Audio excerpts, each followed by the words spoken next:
కాలువలన్నీ రిపేర్లు చేసి నీట్గా పెట్టచ్చు కదా. ఇప్పుడు ఎంతవరకు చేసావు? దగ్గర దగ్గరగా నేను 15,000 పని దినాలు ఇచ్చాను సార్. ఏప్రిల్ 1వ తారీఖు నుంచి ఇప్పుడు మే నెల వరకు సార్. ఇంకా ఆల్రెడీ రన్ అవుతుంది సార్. నీ పరిధిలో మొత్తం అన్ని కాలువలన్నీ కూడా అన్ని ఎస్టిమేట్లు వేసుకున్నాను సార్. నీకు ఎన్ని గ్రామాలు నీకు? మొత్తం నాకు ఒకటే గ్రామం. ఈ గ్రామం అయితే శుభ్రంగా చేసేయచ్చు కదా నువ్వు. గ్రామం శుభ్రం చేపిస్తాను సార్. మళ్ళీ ఎక్కడ నీళ్లు నిలవకూడదు. అవును సార్.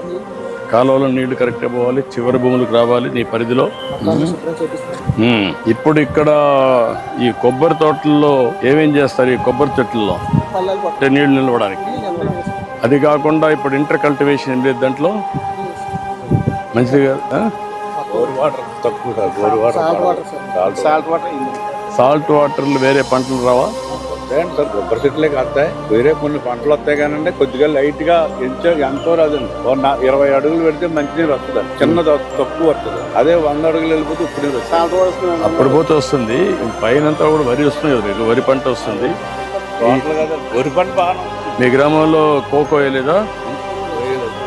గడ్డి వేసుకోవచ్చు కదా ఆ పశువులకి.